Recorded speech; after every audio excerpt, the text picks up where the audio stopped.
Est, buongiorno, ben ritrovati. Torna l'informazione puntualmente all'ora di pranzo per tenervi aggiornati su che cosa sta accadendo sul nostro territorio. Purtroppo ancora una volta la cronaca a fare da padrona in apertura, perché abbiamo avuto diversi casi a Dolo, dove c'è la nostra Ilaria Marchiori, con cui ci collegheremo tra poco. C'è stata una rapina a mano armata alla gioielleria Danieli proprio in centro a Dolo, e così una rapina anche alla farmacia del Calmaggiore di Treviso, quindi siamo in due centri storici.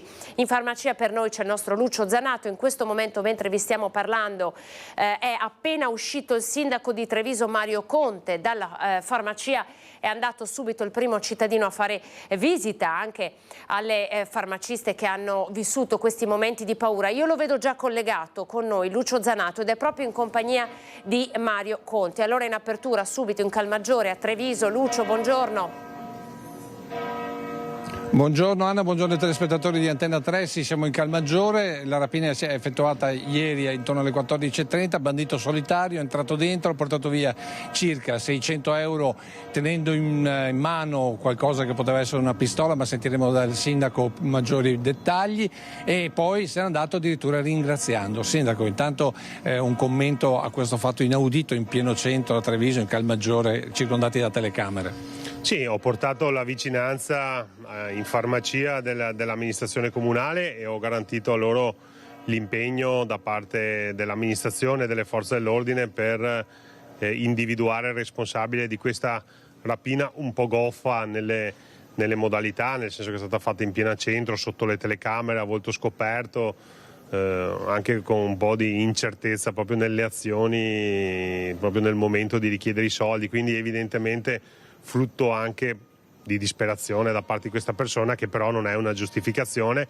Lavoriamo per individuare il responsabile e nel frattempo portiamo la solidarietà a quegli imprenditori che vedono sfumare il loro lavoro per le azioni di qualche disperato. Quindi lavoriamo per alzare il livello di sicurezza. Episodi come questo creano la percezione di insicurezza, ma insomma rimaniamo saldamente una delle città più sicure a livello nazionale. Ecco, ha sentito oggi il questore oppure il comandante dei carabinieri proprio per questa azione che è capitata a due passi, poi con le volanti che passano costantemente per la città? È veramente un caso davvero unico. Sì, ripeto, è un caso strano, anche goffo nelle modalità, però è successo, e questa mattina ci siamo sentiti sia con il comandante dei carabinieri che con il questore per stringere e accelerare le azioni di ricerca e individuazione del responsabile. È importante dare una risposta da parte delle istituzioni. Tra l'altro, proprio circolato da telecamere, si è presentato con berrettino, occhiali scuri, ma riconoscibilissimo, italiano, mi dicono, anche se l'accento non sembrava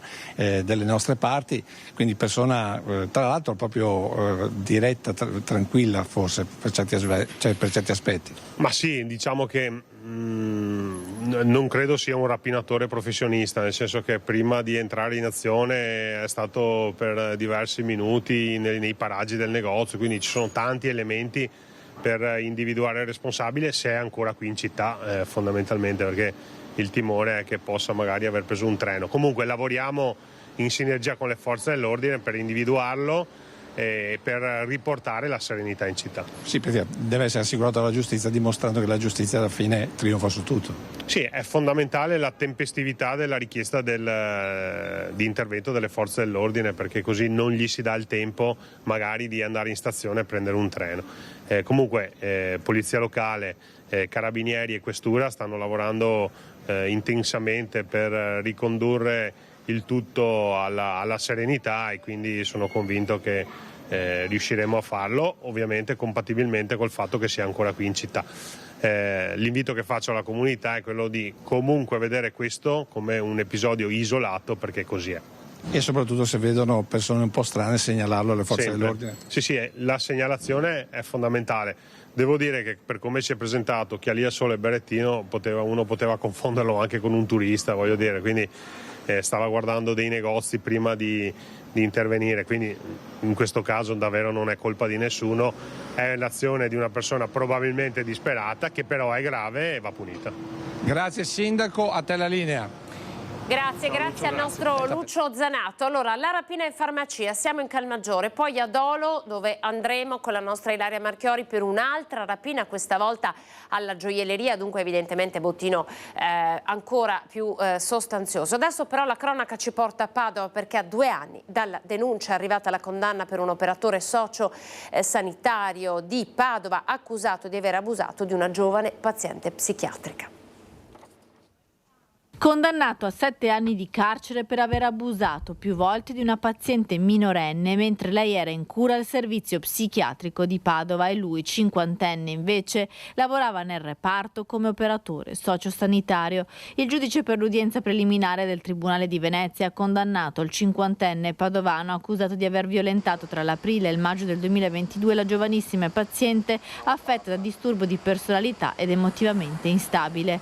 L'operatore sociosanitario avrebbe approfittato della fragilità della paziente e abusando del suo ruolo di OSS l'avrebbe ripetutamente violentata. L'uomo inoltre va anche ripreso gli abusi, per questo è accusato anche di produzione di materiale pedopornografico. La storia di violenza era emersa dalle confessioni fatte dalla minorenne alla madre a cui aveva raccontato di un'amicizia particolare con l'OSS, mostrando anche messaggi inequivocabili. La madre aveva segnalato il fatto prima alla direzione del servizio psichiatrico e poi alla procura di Padova che aveva subito avviato l'indagine. Il 50enne è stato anche condannato ad un risarcimento danni che verranno quantificati dal Tribunale Civile.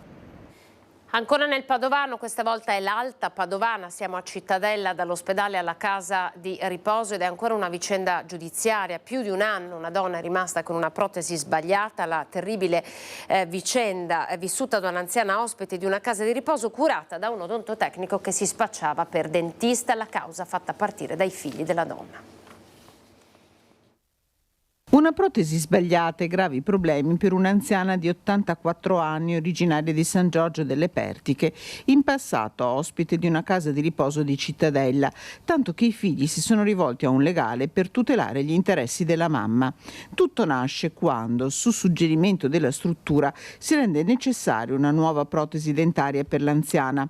La realizzazione è affidata a un professionista suggerito ai figli. Si è rivelato essere in realtà un odontotecnico, quel che è più grave è che il consiglio è venuto da anche persone titolate all'interno della struttura, perché la signora ovviamente nelle condizioni in cui era aveva difficoltà a parlare e a nutrirsi e quindi questo le creava gravi disagi sia nei rapporti con gli altri ospiti e quindi anche a livello sociale. Si presentò questo professionista che operò in una stanza messa a disposizione della struttura, non operò fuori, e fecero una prima protesi ma non andava bene, i signori se ne lamentarono. Fallito anche il tentativo di sistemare la protesi. Così è intervenuta un'assicurazione, hanno fatto intervenire un'assicurazione ed è stata fatta una nuova protesi, ma anche quella non andava bene. In tutto questo quindi sono cominciati i dubbi sia per i costi sia per effettivamente la bontà dei lavori, e quando il professionista ha rilasciato una ricevuta i miei clienti si sono resi conto che lui in realtà era un odontotecnico oltretutto, quindi hanno scoperto che esercitava abusivamente la professione medica. Inutile ogni dialogo, tanto che il legale, per conto della famiglia, ha presentato una richiesta di risarcimento sia all'odontotecnico sia alla casa di riposo. L'anziana nel frattempo ha lasciato la struttura di Cittadella, ma resta con il suo problema originario. È ancora priva della protesi necessaria. A breve, spiega l'avvocato, sarà presentata all'autorità giudiziaria denuncia querela. Molti gli aspetti che non risultano chiari anche dal punto di vista fiscale. Le fatture presentate ai familiari, infatti, non risultando di tipo sanitario, non sono deducibili. Allora, noi adesso ci spostiamo nel veneziano. Per noi al telefono c'è il nostro Christian Arboit. È stato ritrovato il corpo di una donna al Lido di Venezia. Cerchiamo di capire con Christian che cosa si sa fino ad ora dell'identità di questa donna. Christian, buongiorno. Buongiorno Anna, a te e a tutti i telespettatori di Antenna 3. Si sa ben poco, se non appunto le dinamiche del ritrovamento avvenuto ieri sera tra le 22 e le 23 tra San Nicolò e Santa Maria Elisabetta al Lido di Venezia. L'allarme è scattato quando alcuni passanti hanno visto riaffiorare il corpo dalle acque. La mobilitazione dei soccorsi, i sanitari del SUEMA 118, ma anche le forze dell'ordine che hanno avviato subito un'inchiesta per capire ovviamente la dinamica che ha portato la donna in acqua. Non si esclude nessuna ipotesi al momento, Anna, né il gesto estremo né il fatto di sangue, perché appunto al momento davvero nessuna pista si può escludere. Per questo gli inquirenti non stanno dando nulla per scontato. La polizia locale tra l'altro ha informato il PM di turno e sta lavorando proprio all'identificazione, dato che la donna era riversa in acqua senza documenti. Era presente anche la Capitaneria di Porto, mentre appunto al SUEM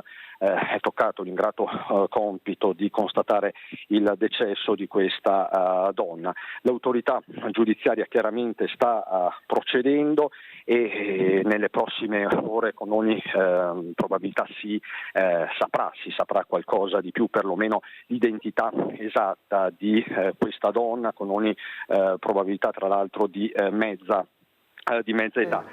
Lido di Venezia sconvolto già da un'altra tragedia nella notte tra sabato e domenica nel corso dello spettacolo pirotecnico dei fuochi del Redentore, quando in circostanze del tutto diverse Linda Zennaro, una ragazza di 20 anni, è morta dopo un'immersione, dopo un bagno nella zona del Faro Rocchetta agli Alberoni. Linda aveva assistito allo spettacolo pirotecnico in laguna accanto al compagno e appunto a seguito di questa immersione non ce l'ha fatta, la ragazza non è più riemersa e da lì appunto è scattato l'allarme che ha impegnato per diverse ore tra sabato e domenica i soccorsi e le forze dell'ordine. Quindi un nuovo fatto che scuote il Lido di Venezia, ma appunto ribadisco, nelle prossime ore si saprà molto di più. Per il momento dal Lido di Venezia è tutto. Anna, ti restituisco la linea.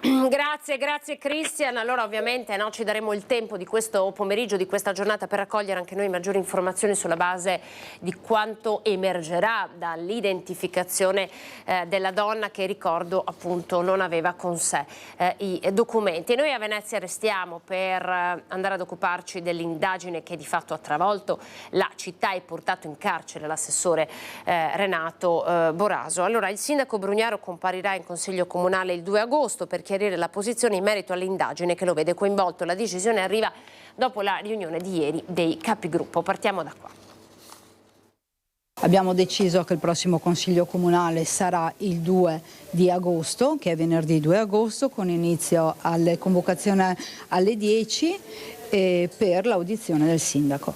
Il sindaco ci sarà? E il sindaco ci sarà. Al contrario di quanto aveva comunicato precedentemente, la decisione è stata presa nel corso della riunione dei capigruppo in Consiglio Comunale svoltasi in Municipio a Mestre. Il pressing fatto in questi giorni è dunque riuscito. Hanno preso atto della nostra richiesta di Consiglio straordinario e quindi a norma di regolamento è stato deliberato che si tenesse il 2. Troppe volte questa amministrazione ha vantato il diritto di poter fare ciò che voleva perché aveva la maggioranza, e molte volte noi abbiamo richiamato il dovere per questa maggioranza di fare le cose insieme e non di farle da soli. Ci sembra che queste posizioni che stanno emergendo siano, al di là dello sgretolamento, della solidità della maggioranza, siano un atto di responsabilità almeno apparente. Sia maggioranza che opposizioni pretendono chiarimenti dal sindaco, che non possono arrivare dopo la pausa estiva come invece lui aveva detto di voler fare. Abbiamo chiesto i chiarimenti e abbiamo chiesto appunto che la rassicurazione che la macchina non si fermi per il bene della cittadinanza, del comune stesso. Non abbiamo fatto richieste di dimissioni, abbiamo fatto richieste che il sindaco valuti quello che ritiene migliore. Di diversa opinione le opposizioni, che invece continuano a chiedere le dimissioni e mettono sul piatto comportamenti ritenuti poco consoni. È grave che abbiano scelto di farlo a Mestre il Consiglio straordinario, perché in quanto straordinario doveva essere in una sede ordinaria, che è quella di Venezia.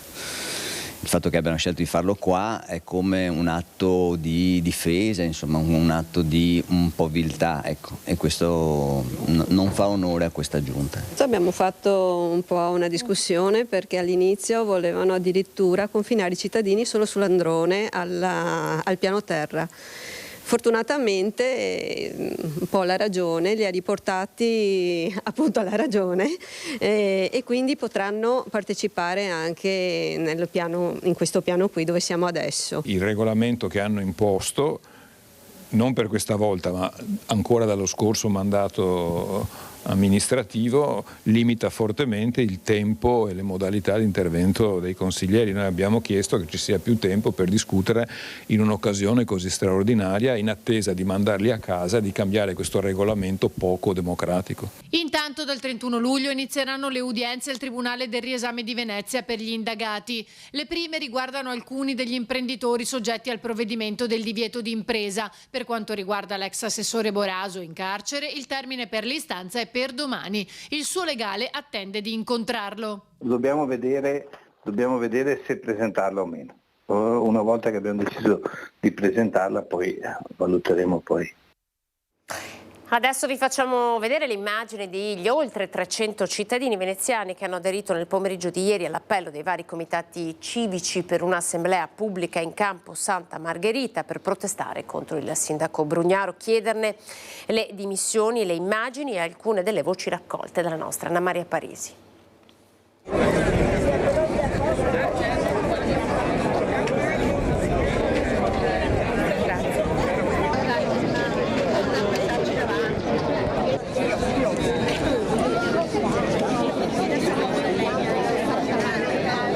Credo che non è una giunta, si è dimostrato un comitato d'affari.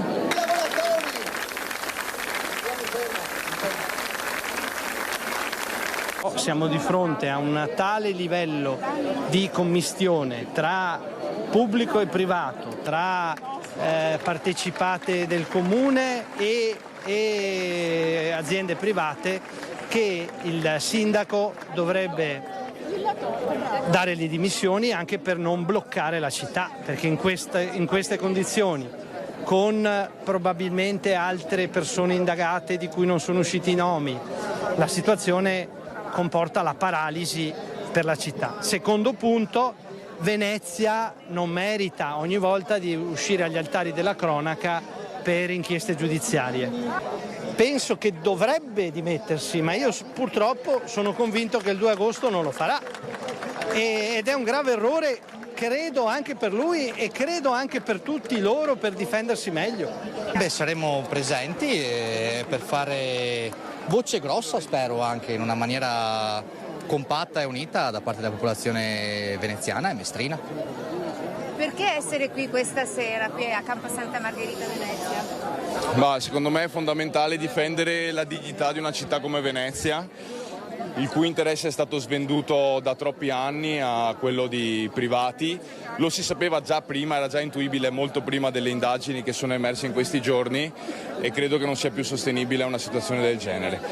Io ho appena chiesto pochi minuti fa il commissariamento dell'ente di governo di Venezia, perché risulta evidente che da Venezia fino ad arrivare a Chioggia il trasporto pubblico locale sta saltando. La Regione, con la sua legge regionale, la 25 del 98, delega gli enti di governo a espletare questa funzione. È evidente che a Venezia non solo non viene espletata bene, saltano linee non corse, linee tutti i giorni, che a servizio dei cittadini, a servizio di segmenti turistici importanti, e quindi credo che la Regione dovrebbe riprendersi la sua competenza, anche perché le ultime vicende giudiziarie ci dicono che non abbiamo più neanche un interlocutore con cui parlare. Venezia, ora siamo invece a Padova per parlarvi del decreto liste d'attesa, approvato anche alla Camera. La voce che sta raccogliendo la nostra Valentina Visentina è quella dei medici di medicina generale. Valentina, buongiorno. Sì, buongiorno. Infatti ovviamente il decreto delle liste d'attesa ha già mosso molte polemiche a partire dalle regioni, le prime ad essere sul piede di guerra. Sostanzialmente cosa prevede questo decreto che è stato approvato anche dalla Camera? L'arrivo di una piattaforma nazionale per le liste d'attesa con i CUP che dovranno avere in agenda tutte le offerte sia di pubblico ma anche di privato convenzionato e la prestazione, anche il ricorso anche all'intramenia o al privato. Poi ci dovranno essere anche un sistema per garantire al cittadino i tempi certi con le visite anche nei fine settimana e controlli sull'efficienza delle regioni, quindi con la possibilità del Ministero di intervenire qualora le regioni non arrivassero a cogliere tutti gli obiettivi previsti. Qui con me c'è il dottor Domenico Crisarà, presidente dell'Ordine dei Medici di Padova, perché vogliamo sentire anche dall'Ordine dei Medici cosa ne pensa di questo decreto liste d'attesa, alla luce anche di quello che la Regione ha divulgato qualche settimana fa sulla riduzione notevole delle liste d'attesa. Ma da medico di medicina generale cosa sente, anche qual è il polso della situazione tra i suoi pazienti? Guardi, il polso della situazione è abbastanza semplice da fare, perché basta fare una telefonata al CUP con una semplice impegnativa, qualunque sia la priorità. I tempi sono molto dilatati. Il decreto di per sé, da come poi lo studierò con più attenzione, dalle prime cose, non introduce grandi novità per il Veneto, perché l'apertura degli ambulatori nei festivi, addirittura nei notturni, è una cosa che già dura da diversi anni, in epoca pre-Covid, e ha inciso in modo molto superficiale, circa, mi pare conti intorno al 7% sul smaltimento di liste d'attesa. Il fatto che il CUP prenotino anche presso le strutture private accreditate è già una realtà in Veneto da diverso tempo, quindi anche questa è una situazione. L'unica novità che si vede è quella della questione della piattaforma nazionale, dell'eventuale cosa. Ma per il resto il Veneto in campo questi provvedimenti li ha già fatti. Il discorso è che è un problema strutturale, è un problema di disponibilità di medici, di disponibilità di spazi, è anche un problema di appropriatezza. Noi teniamo conto che l'intramenia che sta diventando, o la libera professione, che sta diventando sempre più importante dentro il sistema sanitario, in quanto molto spesso i cittadini, non trovando risposte nel pubblico, vanno nel privato o nel privato intramenia degli ospedali o nel privato, inducono una quantità di prestazioni che sono fuori controllo, in quanto non si può al momento verificare che se la richiesta, cioè dare la responsabilità, la primarietà della richiesta al medico che la fa, perché c'è sempre il passaggio dal privato puro o dall'intramenia attraverso la prescrizione del medico di medicina generale. Quindi c'è una quantità di flussi che secondo me non sono presi ancora bene in considerazione e sicuramente c'è un problema di tipo strutturale. Non puoi pensare che con le piante organiche, anche in questo un pochino è stata allargata la pianta organica, le piante organiche attuali, tu possa soddisfare i bisogni di una popolazione che è invecchiata nel frattempo, perché le piante organiche sono ferme al 2004, quindi a 20 anni fa, e in 20 anni la popolazione la cronicità nella popolazione è aumentata molto di più, e non investire sulla professionalità dei medici, sia dal punto di vista prima di tutto professionale, dandogli spazi dignitosi, tempi dignitosi, e anche dal punto di vista economico, perché alla fine questi incentivi vengono date oltre l'orario istituzionale. Fino all'orario istituzionale non viene corrisposto quello che dice il contratto nazionale di lavoro, quindi bisogna ridare motivo per una spinta verso l'utilizzo e il lavoro dei medici dentro il sistema sanitario nazionale. Un dato della Regione è molto preoccupante, che è un dato che la Regione conoscono benissimo. Noi abbiamo il maggior numero di cessazioni, cioè di abbandoni del Servizio Sanitario Nazionale, di medici donne tra i 40 e i 50 anni. Sono molto superiori rispetto ai pensionamenti. Qualcuno deve farsi una domanda. Grazie mille dottor Criserà per questa riflessione. Da Padova è tutto, linea allo studio. Grazie alla nostra Valentina Visentin. Il tema sanitario lo lasciamo per un attimo da parte, ma poi ci riserviamo, visto che tra poco avremo con noi il senatore Andrea Martella, segretario del Partito Democratico del Veneto, per parlare appunto di sanità. Adesso però andiamo a Colceresa, dove c'è la nostra Monica Smiderle per un caso di cronaca. Monica, buongiorno. Eccoci. Buongiorno a te Anna, buongiorno a tutti i nostri telespettatori, eccoci in diretta da Colceresa, con noi c'è il sindaco Enrico Costa che ringrazio per la disponibilità. Vi raccontiamo di un ennesimo tentativo di truffa ai danni di una famiglia da parte di finti tecnici dell'acqua, ma è un tentativo di truffa che ha degli aspetti particolari e per certi versi anche sconcertanti, perché le due persone che hanno suonato al campanello di questa famiglia sono arrivate con un'auto bianca con sopra un lampeggiante. Uno dei due vestiva una divisa da poliziotti.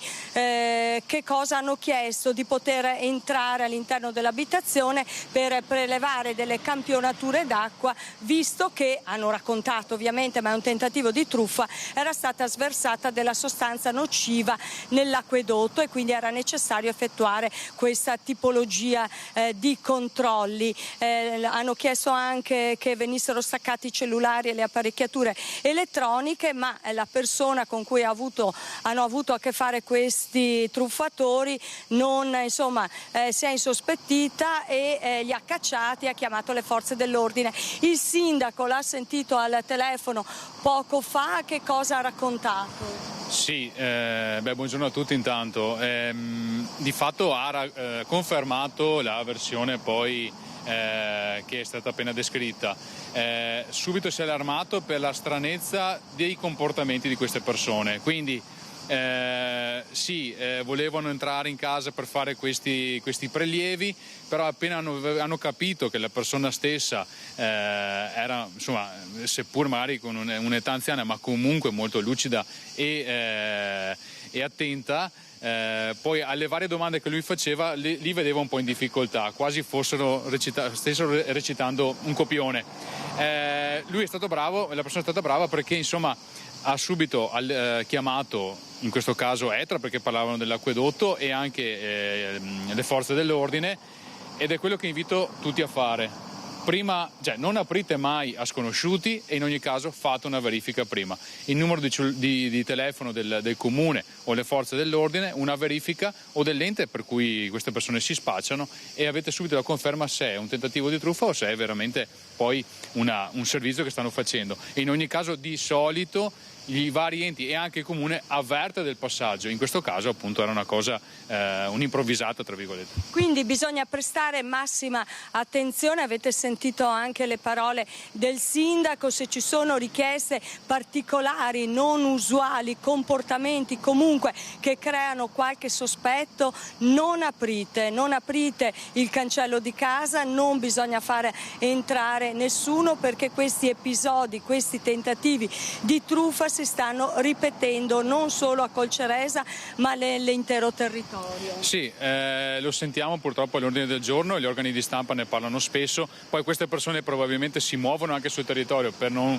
lasciare traccia e quant'altro. Una cosa che sta succedendo molto è anche le tentativi di truffa telefoniche o elettroniche, ad esempio il messaggino del figlio, il finto messaggino del figlio, altre cose. Penso alle persone anziane che sono a casa da sole, che magari hanno poca dimestichezza con questi mezzi. Fate sempre prima un passaggio con le forze dell'ordine, sapranno indicarvi la strada giusta da fare. Sta succedendo anche ultimamente, ad esempio, un altro tentativo di truffa, ad esempio sulla provinciale lungo la Pedemontana, l'SPV, di questa persona che chiede delle indicazioni, fermo lungo la strada che chiede indicazioni. Non fermatevi, perché anche lì è un tentativo poi di truffa, non conosco bene la versione, però succede anche questa cosa.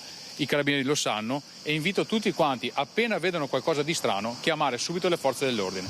In questo caso ricordiamo che almeno uno dei due truffatori indossava questa divisa della Polizia di Stato. Naturalmente sono in corso le indagini da parte dei carabinieri, avvisati anche gli uomini della Polizia Locale di Colceresa. Insomma, bisogna diffidare anche da persone come in questo caso che indossano una divisa. Beh, assolutamente sì, poi non sappiamo se questa divisa era verosimile, finta o quant'altro, però sicuramente una persona vede una persona in divisa, si tende a fidarsi giustamente, però anche questi truffatori probabilmente trovano sempre dei motivi per essere più credibili anche all'occhio della persona stessa. Non prendiamo nulla per scontato, perché potrebbe, in questo caso appunto è successo, una persona in divisa probabilmente rubata, probabilmente un vestito che sembrava una divisa, ma credo effettivamente che a questo punto poteva essere effettivamente una vera divisa della polizia rubata, non lo so, in qualche maniera recuperata e utilizzata per questa truffa. Chiedete sempre conferma prima alle forze dell'ordine. Chiedete dunque conferma alle forze dell'ordine, l'appello arriva dal sindaco di Colceresa Enrico Costa, naturalmente va a tutti gli ascoltatori che sono collegati in questo momento con la nostra informazione, con il nostro telegiornale, massima attenzione, rivolgetevi alle forze dell'ordine, non aprite agli sconosciuti. Anna, se hai domande noi siamo a disposizione. Grazie alla nostra Monica Smiderle, buon lavoro Monica. Avete sentito, sono diverse le notizie di cronaca che vi stiamo dando, ma vorrei tornare per un momento a quanto accaduto ieri in carcere a Venezia. I carceri del nostro paese, le carceri del nostro paese stanno vivendo davvero un momento difficile, almeno il 20% è sovraffollato ed è inevitabile che vi siano momenti di tensione. Sapete che da Forza Italia è arrivata la proposta, facciamo uscire i più meritevoli per evitare il sovraffollamento, ma insomma bisognerà capire se poi possa avere un senso una proposta di questo tipo. Intanto andiamo a Venezia con gli agenti che sono stati presi di mira e 4 detenuti di origine magrebina che hanno messo in atto questa protesta. Facciamo il punto. Gravi disordini a partire dall'1 di stanotte nel carcere veneziano di Santa Maria Maggiore. 4 detenuti di origine magrebina armati di spranghe di ferro ricavate dalle brande hanno messo a soqquadro il reparto d'appartenenza e tenuto in scacco per ore l'intero carcere nonostante la professionalità degli agenti di polizia penitenziaria. I detenuti, ha dichiarato il segretario per il Triveneto del Sindacato Autonomo di Polizia Penitenziaria Giovanni Vona, hanno devastato la rotonda, l'ufficio della sorveglianza generale, distrutto computer, registri, scrivanie e incendiato lenzuola e giornali. Sono stati chiamati in soccorso da casa i colleghi fuori servizio e solamente dopo una faticosa opera di mediazione la protesta è rientrata questa mattina, ha concluso Vona. Un episodio preoccupante che arriva a poco tempo di distanza dal suicidio di un detenuto nel carcere veneziano e per cui vari sindacati erano già insorti denunciando per l'ennesima volta la situazione ormai al collasso all'interno della struttura, anche per gli agenti di polizia penitenziaria, come ha evidenziato il segretario generale del Sappe, Donato Capece. La situazione, ha detto, è allarmante, anche perché nelle scorse settimane altri agenti penitenziari nel Triveneto hanno subito aggressioni da parte della popolazione detenuta. Bisogna agire. Allora, pochi secondi di pubblicità, poi in diretta, come vi avevo già anticipato, siamo con il senatore Andrea Martella, segretario regionale del Partito Democratico. Partiremo dal caso Venezia, dall'assemblea pubblica dei cittadini di ieri che hanno chiesto le dimissioni del sindaco, quindi a tra poco. Prima edizione di Antena 3 Nord-Est, eccoci, ben ritrovati ancora e rigorosamente in diretta. Come anticipato saluto e ringrazio l'onorevole Andrea Martella, segretario regionale del Partito Democratico. Buongiorno. Buongiorno a lei e a tutti i vostri telespettatori. Allora, abbiamo fatto vedere in questa prima mezz'ora della nostra prima edizione diverse immagini ai telespettatori. Una di queste immagini racconta dei 300 e oltre partecipanti all'assemblea pubblica ieri a Venezia. I cittadini continuano a chiedere le dimissioni del sindaco Brugnaro, l'inchiesta che ha travolto la città di Venezia. Ecco, come Partito Democratico voi siete scesi in piazza. Che cosa dovrebbe fare oggi una un'amministrazione, secondo lei, Martella, e poi anche come dire, rispondere alla richiesta dei cittadini che di fatto chiedono alla politica di occuparsi della cosa pubblica. Abbiamo percepito anche noi come giornalisti una sorta di disaffezione nei confronti della politica, basta vedere i dati dell'affluenza, insomma, perché sono tante le inchieste che hanno coinvolto la nostra regione. Sì, non c'è dubbio che questa è sicuramente una ragione che allontana i cittadini dalla politica, ed è per questo che la politica deve essere credibile, deve essere utile, deve fare scelte concrete, deve avere una visione che interessi davvero le aspettative di una città o di una regione e che sappia interpretare i bisogni e le aspettative dei cittadini. Nel caso di Venezia mi lasci dire che siamo di fronte ad un'inchiesta giudiziaria da cui emerge un quadro davvero pesante, da cui emerge un quadro per certi versi anche abbastanza disgustoso, da cui emerge un grave conflitto di interessi che interessa il sindaco Brugnaro, con il rischio che questa straordinaria città rimanga paralizzata. La giustizia dovrà fare il suo corso, noi siamo naturalmente garantisti, però riteniamo che il sindaco dovrebbe dimettersi, assumersi le responsabilità politiche, dimettersi, permettere alla città di costruire un nuovo corso, anche perché credo si possa dire che il suo ciclo politico era comunque concluso anche prima di questa inchiesta, per i troppi problemi lasciati irrisolti a Venezia, che hanno a che fare con il turismo, con la residenza, con le attività produttive, con la sicurezza a Mestre, con la specialità di Venezia dal punto di vista della sua salvaguardia. E tutto questo quindi ci dice che si può aprire una nuova stagione. Noi come centrosinistra, con tutte le forze politiche, civiche, che si possono ritrovare intorno a un programma, lo faremo. Ieri c'è stata questa importante manifestazione, lunedì ce ne sarà un'altra e il lavoro proseguirà da qui alle prossime settimane e mesi. Ecco, come Partito Democratico del Veneto state lavorando, no? Nel caso ci dovessero essere delle elezioni anticipate, per avere un vostro candidato, cioè come state lavorando al vostro interno per farvi trovare pronti?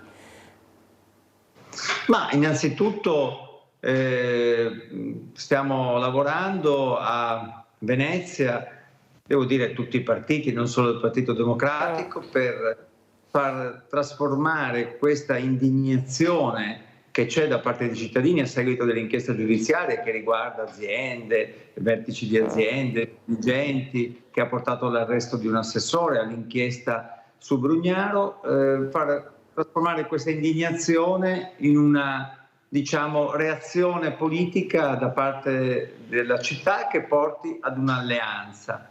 Questa alleanza deve essere anche capace di proporre un programma alternativo, inizieremo a lavorare su questo, un programma di governo per risolvere molti problemi di Venezia, e poi verrà anche il momento per scegliere la candidata o il candidato sindaco. Senta, nelle interviste che abbiamo ascoltato si è parlato anche di immagine di Venezia, no? Venezia conosciuta in tutto il mondo, conosciuta in tutta Italia, dopo l'inchiesta del Mose, oggi queste inchieste. Quanto sta pagando Venezia quello che sta accadendo anche, insomma, agli occhi, insomma, di chi vive fuori dai nostri confini del Veneto, e cosa bisogna fare per riscattare questa immagine? Sì, è davvero triste che Venezia, che è una città così straordinaria, così unica, così fragile, debba avere un'immagine all'esterno che è dettata da vicende come queste, da questa inchiesta. E per questo io penso che Venezia dovrebbe semplicemente tornare a vivere, affrontare davvero le sfide economiche, sociali e ambientali che ha di fronte, avere la capacità di essere una grande città nel futuro, con una nuova partecipazione da parte dei cittadini. Sa cosa è successo nel corso di questi anni? Che abbiamo avuto un sindaco che aveva una concezione padronale, aziendale della città, e che ha tolto qualsiasi tipo di confronto. Dobbiamo riportare democrazia, trasparenza, confronto, e dobbiamo farlo anche per rianimare il futuro della città, non solamente in una logica turistica, ma in una logica che possa far emergere al meglio le potenzialità della nostra città. Senta, nella stessa Venezia, il servizio che abbiamo mandato in onda prima di collegarci con lei, c'è stato l'ennesimo caso di protesta all'interno del carcere. Il tema delle carceri sovraffollate è un altro tema gravissimo, perché qui c'è in ballo, come dire, la riabilitazione dell'essere umano, la concezione che un paese ha dei propri cittadini. Ecco, come Partito Democratico quale linea dovrebbe seguire il governo? Abbiamo sentito la proposta dei Fratelli di Forza Italia che dice facciamo uscire i più meritevoli in modo da svuotare le carceri. Guardi, la situazione delle carceri del Veneto è davvero insostenibile.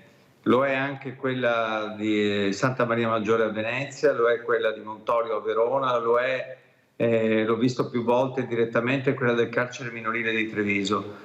Bisogna intervenire, come ha detto lei, perché c'è un problema di dignità, di rispetto dei diritti umani, di rispetto anche dell'articolo 27 della nostra Costituzione, quello che parla appunto della carcerazione. E quindi bisogna intervenire perché ci sia la certezza della pena, ma anche perché non sfugga la possibilità rieducativa. E le nostre carceri non possono essere degli inferni danteschi, anzi peggio. Noi abbiamo visto quanti suicidi ci sono stati, abbiamo visto quale sia il livello di sovraffollamento, quale sia la carenza di personale della polizia penitenziaria e degli educatori. Quindi la nostra proposta è quella di affrontare il tema del sovraffollamento introducendo misure che possano determinare, per il tipo di reati, le pene che si stanno eseguendo, delle scelte che possono ridurre il sovraffollamento. Purtroppo il governo non ha fatto niente. Nordio si è rappresentato dicendo che avrebbe messo al centro il tema delle carceri nel programma di governo, non c'è stato niente, al Senato se ne sta discutendo, ma è un decreto vuoto e come sempre ci sono grandi divisioni all'interno della maggioranza. Senta, l'ultima battuta la vorrei fare con lei, approfittando della sua presenza, per commentare le ultimissime notizie di cronaca che abbiamo dato anche noi in diretta. La rapina a mano armata in farmacia in centro storico a Treviso, un bandito con la pistola puntata contro la farmacista ha portato a casa 600 euro. Contemporaneamente la gioielleria di Dolo, siamo anche qui in centro storico, c'è la nostra Ilaria Marchiori, pistola. E stiamo parlando di centri. Allora c'è un problema sicurezza secondo lei in Veneto? Sì, non c'è dubbio che anche in Veneto ci sono fenomeni legati, li abbiamo già visti, alla criminalità anche organizzata, alle infiltrazioni che possono esserci nel nostro tessuto economico anche da parte delle organizzazioni criminali e mafiose. E poi ci sono episodi come questi di cui lei sta dicendo e naturalmente è necessario avere anche qui le forze di polizia, le forze dell'ordine fanno uno straordinario lavoro, ma parliamoci chiaro, sono in pochi e non sempre con i mezzi necessari e vengono anche spesso pagati abbastanza male e quindi bisogna intervenire perché il territorio deve essere più o meno presidiato, controllato, evitando che ci possano essere episodi come questi che poi rischiano di compromettere la vita dei cittadini. Grazie senatore per essere stato con noi, la restituiamo ai suoi impegni della giornata. Grazie Andrea Martella. Grazie a voi, arrivederci, buon lavoro. Arrivederci. Allora noi tra poco ci collegheremo con la nostra Ilaria Marchiori, ma intanto andiamo invece da Luisa Bertini, un nuovo episodio di frode fiscale, siamo nel Vicentino. Allora ascoltiamo l'intervista raccolta dalla nostra Luisa.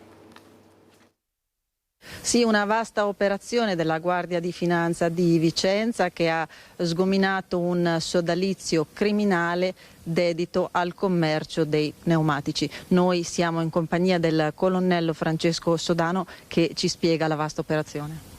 Sì, effettivamente si tratta di una strutturata frode fiscale nel settore del commercio di pneumatici, indagati in sostanza ricorrendo a una montagna, direi, di fatture false. Parliamo di 28 milioni di fatture false e attraverso l'utilizzo di 8 società, tra le quali appunto società cartiere, cioè formalmente operative ma in realtà non operative, ma dedicate soltanto alle emissioni di carte, cioè di fatture false, riuscivano ad immettere nel mercato non soltanto regionale ma direi anche nazionale, visto che si appoggiavano anche a una piattaforma via web, quindi vendevano anche online, ad immettere, dicevo, nel mercato nazionale e regionale in particolar modo pneumatici a prezzi ovviamente ribassati. Parliamo di pneumatici che venivano venduti con un ribasso medio del 20% ma anche di più. Tutto ciò ovviamente va ad inquinare quello che è l'economia sana e l'economia legale, perché si tratta evidentemente di una forma di concorrenza sleale nei confronti della moltitudine di operatori onesti che appunto sono dediti a questa tipologia di commercio nello specifico settore dei pneumatici. La particolarità dell'indagine che è stata avviata quando chiamiamolo il capo, il vertice del sodalizio era già detenuto in carcere per analoghe condotte fraudolente. Sostanzialmente lui già dal carcere ha iniziato a riorganizzare tutto il meccanismo fraudolento, reclutando anche una testa di legno direttamente da un detenuto di origine extracomunitaria che era appunto associato al carcere di Due Palazzi di Padova. Da lì in poi, con l'appoggio anche di soggetti terzi esterni, compreso un ragioniere, quindi ha dato gli strumenti giuridici al sodalizio, e con l'appoggio e la complicità di alcuni familiari si è riorganizzato, quindi hanno aperto nuove società utili allo scopo fraudolento e hanno iniziato nuovamente a rimettere appunto sul mercato pneumatici a prezzi altamente concorrenziali. Ecco, tante le perquisizioni in corso, non soltanto nel Vicentino. Sì, abbiamo utilizzato ben 40 militari, tutti della Guardia di Finanza di Vicenza, perché c'erano numerosi obiettivi che ci aveva dato la Procura di Vicenza che ha diretto le indagini. Si tratta evidentemente, come si fa in questi casi, di perquisire le abitazioni, tutti i luoghi nella disponibilità degli indagati, oltre ovviamente alle sedi societarie. Abbiamo sequestrato numerosa documentazione anche informatica e adesso ci dedicheremo, sotto la direzione del Pubblico Ministero, all'analisi di tutto questo materiale. Una particolarità, mentre appunto si trovava detenuto a Padova, quindi sempre a seguito della prima indagine per la quale era stato condannato, il vertice del sodalizio, quindi l'imprenditore, è riuscito ad ottenere la scarcerazione facendosi affidare ai servizi sociali, in realtà indicando di prestare manutenzione appunto come piccolo manutentore presso un'associazione dilettantistica sportiva di rugby, grazie a delle false attestazioni che sono state rilasciate dal presidente e da uno degli allenatori di questa associazione dilettantistica di Vicenza. Grazie alla nostra Luisa Bertini, restiamo nel Vicentino, siamo ad Alta Villa Vicentina, c'è stato un terribile incidente stradale, purtroppo un decesso. Grave incidente poco prima delle 21 lungo la statale 11 ad Altavilla Vicentina per uno scontro tra due auto, coinvolta di striscio anche una terza vettura. 3 i feriti, di cui uno grave, trasferito in rianimazione al San Bortolo. L'impatto violento ha causato anche dei detriti presenti sulla carreggiata per oltre 100 metri. La squadra dei Vigili del Fuoco è intervenuta, ha messo in sicurezza i mezzi ed estratto da una delle auto un uomo rimasto incastrato nell'abitacolo. Il ferito è stato rianimato sul posto dal personale sanitario del SUEM e dopo essere stato stabilizzato è stato trasferito in ambulanza in codice rosso in ospedale. Estratta anche la coppia di cingalesi a bordo del secondo mezzo, anche loro rimasti bloccati all'interno dell'auto. Entrambi sono stati assistiti dal personale sanitario e poi trasferiti in pronto soccorso. Coinvolta di striscio una terza vettura, illeso il conducente. Cause dell'incidente al vaglio dei carabinieri che hanno eseguito i rilievi. Durante le operazioni di soccorso il traffico è stato deviato su una viabilità alternativa. Le operazioni dei Vigili del Fuoco per la messa in sicurezza del luogo si sono concluse in tarda serata. Allora noi andiamo avanti, ora ci spostiamo nella Marca Trevigiana, siamo a Roncade, comune preso di mira ormai da diversi mesi dai ladri. Vediamo con un passaggio con il primo cittadino quali soluzioni sono state messe sul piatto. Stiamo valutando assieme agli altri comuni del corpo intercomunale la dotazione anche di un drone per il contrasto agli atti predatori e all'abbandono di rifiuti. Da ex assessore alla sicurezza a Mogliano, Marco Donadel, oggi sindaco a Roncade, vuole replicare il modello già in funzione lungo la direttrice del Terraglio. Realtà diverse, certo, ma l'obiettivo è comune: prevenire o limitare i furti che periodicamente interessano il territorio. L'ultima ondata a San Cipriano dei giorni scorsi ha portato a una prima contromossa. Ho già parlato sia con il comandante della polizia, della locale stazione di polizia, che dei carabinieri. Sono stati rafforzati quelli che sono i pattugliamenti, anche serali, e poi bisogna lavorare, bisogna incrementare anche quella che è la videosorveglianza. Un progetto sulla direttrice Casale sul Silevaglio è già in corso, avviato dalla precedente amministrazione, 13 telecamere in tutto, ma Donadel si dà un nuovo obiettivo. Ci sarà un ulteriore studio di fattibilità per un'ulteriore progettualità che porteremo avanti per andare a creare un vero e proprio cerchio attorno a Roncade e andare ad installare la videosorveglianza anche nelle frazioni quelle più lontane. Altro capitolo, quello delle dotazioni tecnologiche in capo alla polizia locale, concordate con i colleghi sindaci di Meolo, Quarto d'Altino e Fossalta nell'ambito del corpo intercomunale, non solo il drone dunque. Possono essere bodycam, ma anche fototrappole e dashcam. Nel frattempo ladri più o meno professionisti sono in azione. Questa è la casetta dell'acqua a ridosso della stazione dei Carabinieri, tristemente non funzionante causa furti, come si legge nel cartello. In questo caso sembra profilarsi un fenomeno. Il mondo del lavoro, l'osservatorio sull'occupazione, siamo nei mesi estivi, i mesi di fatto del precariato, dei contratti occasionali, dei contratti stagionali. Andiamo a vedere l'ultimo rapporto della CGIL. Lavoro nero, lavoro grigio, caporalato e peggio, schiavitù, anche il Veneto nelle maglie dello sfruttamento lavorativo. Si va dai fenomeni gravissimi di caporalato come quelli emersi nell'ambito dell'agricoltura di Treviso e Verona degli ultimi giorni, al part-time involontario, a contratti che fatti per 20 ore quando poi le persone ne lavorano 50 e con un pagamento in nero che è a danno non solo dei lavoratori ma di tutta la collettività. Violazioni riscontrate in ogni settore produttivo. Dall'agricoltura, che è quello insomma che consideriamo un po' più classico, ma all'edilizia, alla logistica, manifatturiero, per arrivare al turismo, ai servizi insomma nella nostra regione. Ad essere sfruttati per lo più i cosiddetti lavoratori invisibili, cioè gli immigrati, tanto quelli irregolari ma soprattutto quelli irregolari che accettano situazioni a dir poco degradanti. Non denunciano perché temono di perdere il permesso di soggiorno, la possibilità di averlo, e su questo c'è una parte di sistema imprenditoriale malato che continua a fare profitti. Parliamo ora di acqua, evitare gli sprechi d'acqua. Avete visto com'è la situazione al sud, il nord regge bene, ma all'Università di Padova è stato siglato un protocollo tra il BOE, il distributore Acciagas APS. I risultati dello studio serviranno come buone pratiche da esportare a utenti simili come ospedale o comune. 260.000 metri cubi d'acqua all'anno, circa 3.400 litri per ogni singolo studente. È un consumo imponente quello dell'Università di Padova, che solo nella città del Santo conta 130 utenze sparse in diversi edifici. Acqua utilizzata per uso personale ma anche nei laboratori di ricerca.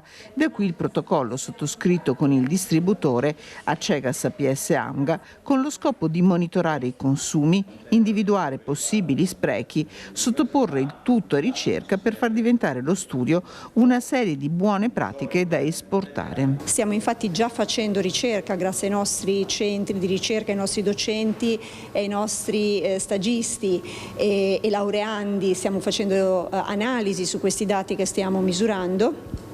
In questo modo saremo in grado di arrivare a valutazioni di water footprint e anche di water resource management, che saranno molto importanti perché elaborate all'interno di un organismo complesso come il nostro potranno essere poi fornite come best practice a tutti gli altri enti, a tutte le altre organizzazioni, perché mettano in campo azioni simili. Un obiettivo nell'ambito dell'Agenda 2030 e della Carta degli impegni del BO, che punta a ridurre del 3% i consumi d'acqua entro il 2027. Nelle 124 utenze controllate dal distributore, 74 contatori sono diventati smart, con letture quotidiane e addirittura orarie. È un'operazione particolarmente interessante perché ci permette, attraverso una infrastrutturazione tecnologica del terzo cliente della rete idropotabile di Padova, di poter raccogliere molte informazioni su quello che è il comportamento di un'utenza complessa con più punti di presa presenti sul territorio.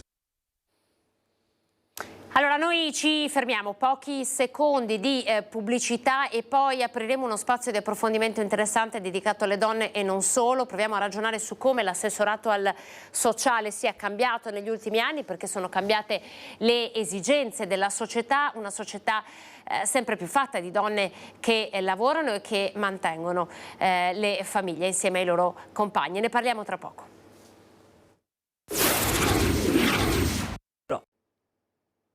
Eccoci, prima edizione di Antenna 3 Nord-Est, avete visto un po' la cronaca, ci ha portato a Dolo dove c'è stata una rapina a mano armata in centro ai danni di una gioielleria e poi invece l'altra rapina a mano armata ieri nel pomeriggio in Calmaggiore, anche qui pieno centro, siamo in farmacia, il collegamento con il nostro Lucio Zanato che era in presenza del sindaco Mario Conte. Ora come promesso invece apriamo una pagina dedicata alle donne ma non solo, apriamo una pagina dedicata a come un'amministrazione comunale può prendersi cura dei propri cittadini, nello specifico delle donne, e lo facciamo con chi? Vi presento gli ospiti che ci hanno raggiunto. C'è Elisa Pizzolato, assessore sociale del comune di Trevignano. Elisa, buongiorno. Buongiorno. Grazie Elisa. Poi abbiamo Loredana Gatto che è consigliera alle pari opportunità. Buongiorno. Buongiorno a tutti. Buongiorno Loredana. Allora, questa trasmissione, questo argomento che proviamo a lanciare nasce da una ricerca, da un questionario che è stato lanciato, e partirei con lei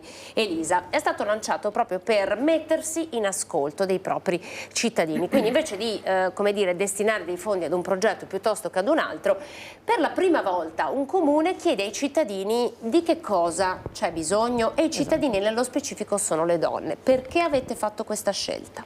Allora, questa scelta nasce in realtà da un lavoro più ampio che stiamo facendo con il servizio sociale, che richiede chiaramente un po' di tempo anche per vederlo fruttare, ed è un lavoro di comunità in cui noi stiamo facendo il possibile per coinvolgere i nostri concittadini nel darci dei feedback sui loro bisogni, e è importante insomma partire direttamente da loro.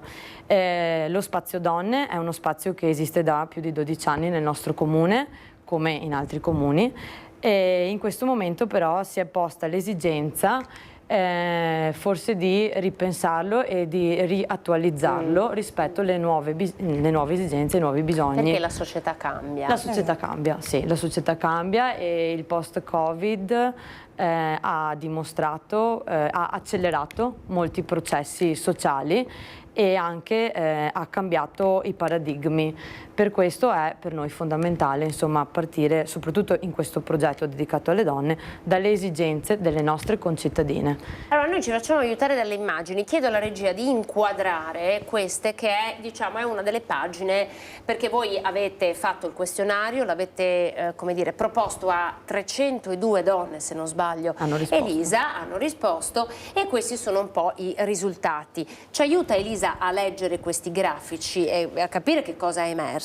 Allora, è emerso un po' quello che innanzitutto la fascia d'età è fondamentale, no, per capire poi le azioni dello Spazio Donne, come dovranno orientarsi. Una cosa che abbiamo sottolineato è anche il livello di disoccupazione femminile, quindi se potete vedere dal grafico questo. È una percentuale molto alta, 64,7 in cerca di lavoro. In cerca di lavoro, sono circa 11 rispetto alle 302 donne che hanno compilato, 11 stanno cercando lavoro. E poi è emerso anche il tipo di attività che le donne prediligono e che lo sportello donna lo Spazio Donna ha iniziato a fare, ma in realtà ha sempre fatto nel tempo, solo che ha bisogno di intercettare, come si può dire, quello che alle donne veramente nuovi bisogni. Esatto, interessa, quello che alle donne interessa. E quindi vediamo le attività all'aria all'aperto, le attività artistiche, lo sport, l'attività fisica, il benessere e la cura di sé, l'attività di bricolage. Poi quello che un po' noi ha colpito, forse in maniera negativa, è che solo il 2,9% è interessata alla lettura. È anche vero che abbiamo una biblioteca molto attiva che fa molte cose, quindi forse il bisogno è già un bisogno parzialmente soddisfatto. Ecco. Entriamo con Loredana ora un po' nel cuore, no, di questa attività per le donne. Intanto sono interessanti un po' le cose che sono emerse, nel senso questo 40% che parla di attività all'aria aperta, c'è proprio il bisogno di riscoprire il proprio comune, di viverlo e di viverlo anche in comunità. Poi a margine, ma magari Elisa torneremo con lei su questo, ci sono anche i temi riguardanti la genitorialità, il babysitting, cioè queste donne che hanno bisogno di fatto di essere aiutate nel loro ruolo di madri. Loredana, come state lavorando con il vostro spazio donna? Sì. Beh, noi da tempo abbiamo messo in atto appunto queste iniziative, abbiamo fatto parecchi progetti rispetto alle camminate, che poi anche là abbiamo visto appunto che chi preferisce la passeggiata tranquilla, che ha bisogno invece della camminata potente perché ha bisogno di scaricare. Abbiamo organizzato incontri con un esperto, un agronomo che ci spieghi delle erbe eccetera. Purtroppo poi rinviato causa meteo, il meteo quest'anno non ci ha fatto impazzire anche noi giornalisti. Però appunto è in cantiere e stiamo organizzando sempre, stiamo pensando appunto sempre per riguardo appunto all'attività, al tempo libero eccetera, delle iniziative costanti. Quest'anno, anzi lo scorso anno abbiamo iniziato un progetto con una insegnante di yoga e abbiamo fatto yoga al parco, yoga all'aperto. E questa è stata un po' una novità ben accettata, veramente una bella risposta. Il vuol dire proprio che le persone hanno bisogno proprio del contatto con la natura, che hanno bisogno proprio di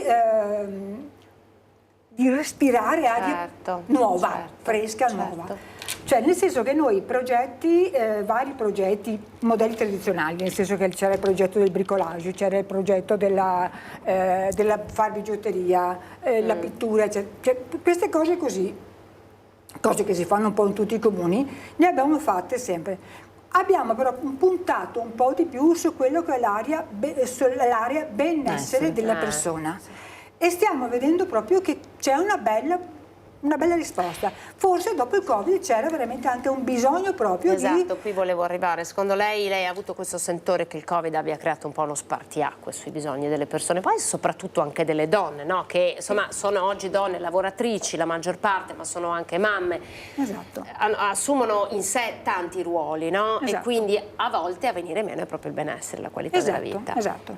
Ci siamo resi conto che c'è questa sorta di bisogno, per cui non trascuriamo i vari modelli, i vari progetti classici, tradizionali, come ho detto prima, la maglia, il cucito, il lavoro del tombolo, la bigiotteria, la pittura, non li trascuriamo, però abbiamo valutato e deciso che è bene puntare proprio su quello che si tratta del benessere della persona. Vuol dire appunto dalle iniziative di yoga, che può essere questa cosa un po' accattivante, nuova anche per il nostro modello culturale, insomma non è Trevignano, non è Treviso, ecco. Però fare incontri appunto sulla genitorialità, sulla salute della donna, vediamo questa cosa qua e c'è partecipazione e vuol dire che c'è un bisogno, insomma. Allora, di fatto voi avete un po' cambiato modalità, no? Lei come assessorato al sociale ha deciso di invertire un po' la rotta, facendo un passo indietro. Quanto costa questo passo indietro e quanto costa anche alle casse del comune, no? Perché tante volte sentiamo anche noi giornalisti dire questa cosa non è fattibile perché non ci sono i fondi.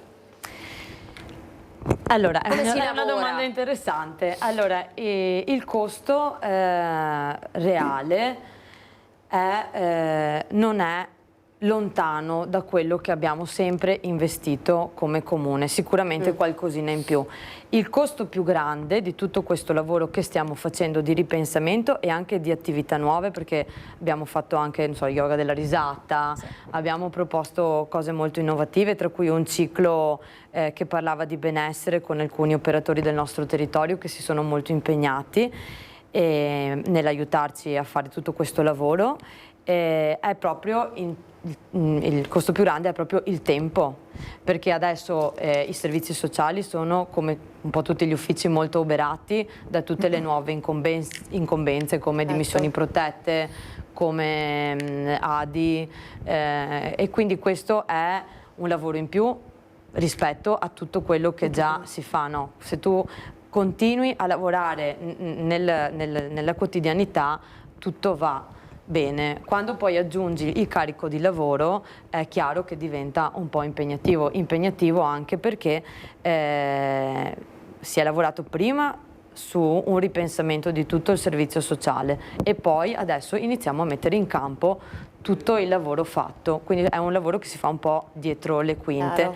E abbiamo per questo incaricato anche un libero professionista, un educatore di comunità che ci sostiene e ci aiuta nel fare proprio questo lavoro di welfare di comunità. In questo senso i servizi sociali non sono più al servizio, perdonate la ripetizione, delle persone in difficoltà, delle famiglie in difficoltà. Mi pare un po' di leggere, no, nelle vostre parole, che i servizi sociali sono a disposizione di tutta la comunità, no?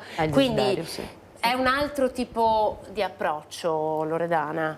Sì, infatti l'idea che abbiamo è proprio questo, appunto, che in questo caso lo sportello donna diventi, lo sportello donne, scusate, diventi non luogo per le donne che hanno problemi, no, diventi luogo di confronto per le donne, luogo dove le donne possono trovare lo spazio per fare e condividere ciò che a loro dà piacere, dà autostima, dà sicurezza, dà voglia di stare in compagnia.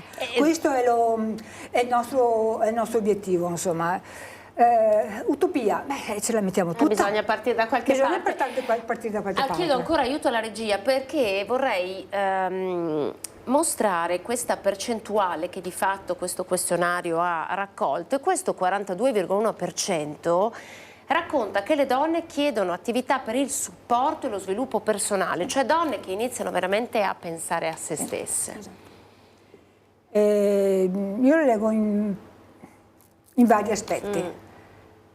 Uno può cercare e aver bisogno di un aiuto personale quando cambia lavoro oppure per cambiare lavoro. Una può avere bisogno di supporti personali per purtroppo difficoltà nella famiglia, in senso lato, bimbi piccoli, non ho parenti qua vicino che mi aiutano. In senso un po' più delicato, la fase dell'adolescenza, quei ragazzi. Forse la può essere il fatto di una separazione, una difficoltà di coppia, cioè vuol dire tanti aspetti ci sono, insomma, quando la donna chiede bisogno. Però la donna può anche chiedere bisogno e aiuto quando, esempio, da Padova si trasferisce nel nostro piccolo comune e deve trovare qualcuno, deve conoscere, deve inserirsi bene. La donna può cercare un aiuto anche quando cambia vita, perché andando in pensione si cambia vita. E uno deve imparare ad occupare bene i propri spazi, il proprio tempo, per cui vari aspetti. Vediamo nel lato positivo, non solo nel lato delle problematiche. Un comune che segue il flusso, no? Che segue i cambiamenti della società. All'interno di questi cambiamenti c'è sempre un po' la questione della parità di genere, no? Voi avete messo la promozione della parità di genere, ma come si realizza? È una domanda importante. Come si realizza la parità di genere?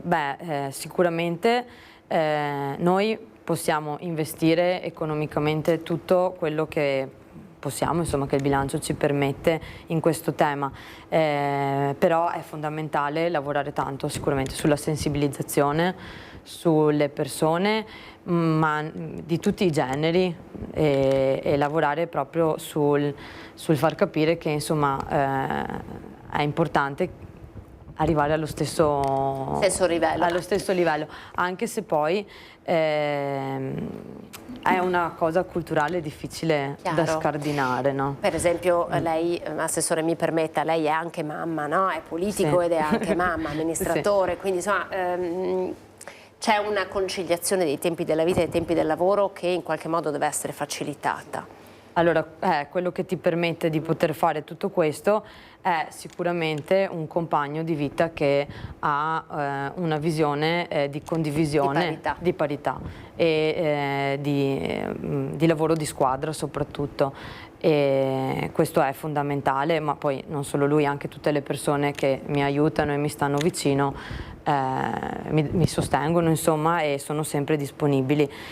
Quindi la parità di genere si realizza solo se ci si crede assieme, ecco, e è una cosa che un po' alla volta dobbiamo scardinare, perché ancora adesso c'è a volte quel modello in cui se sei una donna...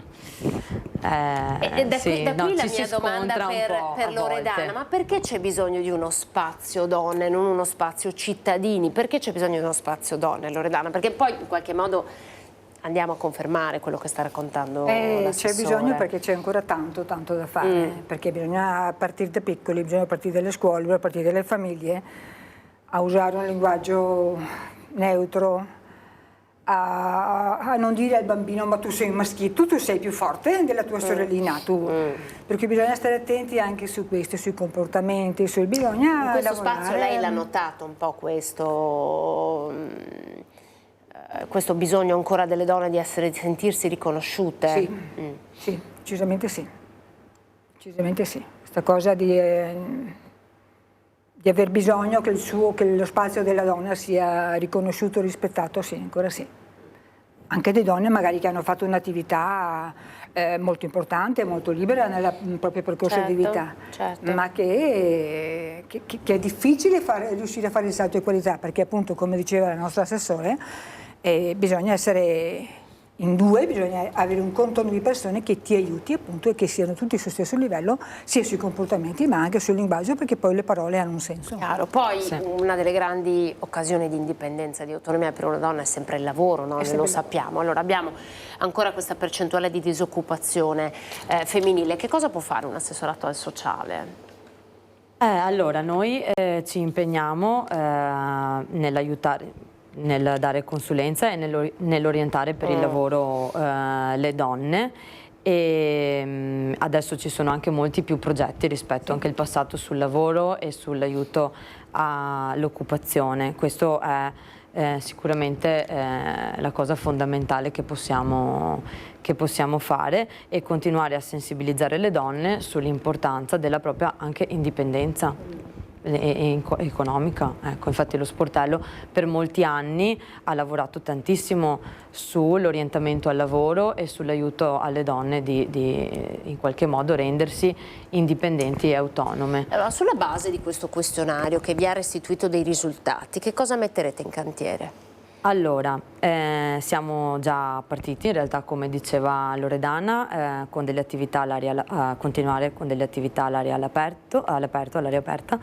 Adesso procederemo con una serie di incontri che stiamo ancora organizzando e definendo per il mese di novembre, e lo faremo sempre partendo dai temi che le nostre donne preferiscono, quindi sicuramente sviluppo personale e sensibilizzazione sui temi al femminile, perché anche qui si potrebbe aprire un mondo sul fatto che comunque noi donne abbiamo delle caratteristiche un po' diverse rispetto agli uomini, ed è un tema che da noi è sempre stato poco trattato, e continueremo insomma su questo passo. E poi un'altra cosa che stiamo creando adesso e su cui sta lavorando molto Loredana: vorremmo creare un gruppo stabile di donne che si incontrano e che organizzano e progettano assieme in maniera partecipata i vari progetti dello sportello donna,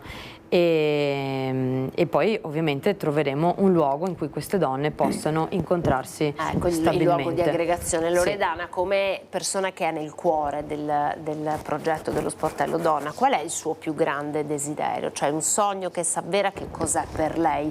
Riuscire a realizzare che cosa come comune di Trevignano?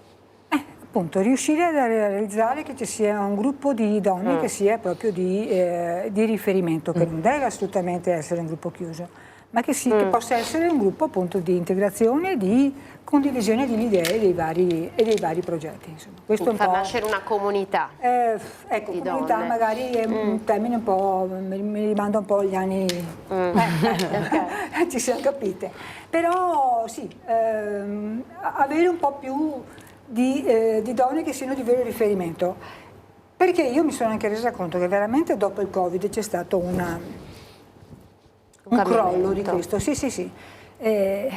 Ma è normale, ci siamo chiusi in casa per 2 anni e è normale che adesso dobbiamo in qualche modo ripartire. Non è semplice, però secondo me appunto lavorando, smussando un po' gli angoli, mettendo tanta disponibilità e sapendo cogliere anche le disponibilità degli altri, saper trovare la disponibilità degli altri, io credo che si possa fare. Si riesce anche a fare integrazione, no? A Trevignano non so quanto sia la percentuale di popolazione straniera. Allora, solo scusatemi per mettere un altro tassello alla domanda di prima, un'altra cosa che desideriamo molto è rendere questo spazio donne molto più flessibile e dinamico, perché adesso ha un orario stabile, solo tipo il lunedì pomeriggio, invece noi vorremmo che fosse un po' più al passo con i tempi e che possa dare risposta alle donne in più momenti della settimana, in più momenti del giorno, in base alle necessità ovviamente. Chiaro. Quindi magari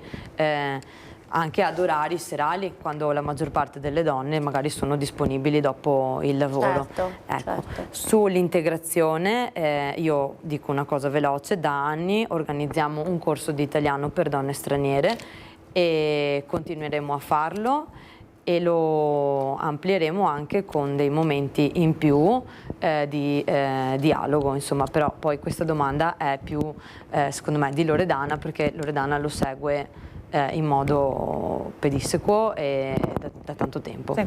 Loredana.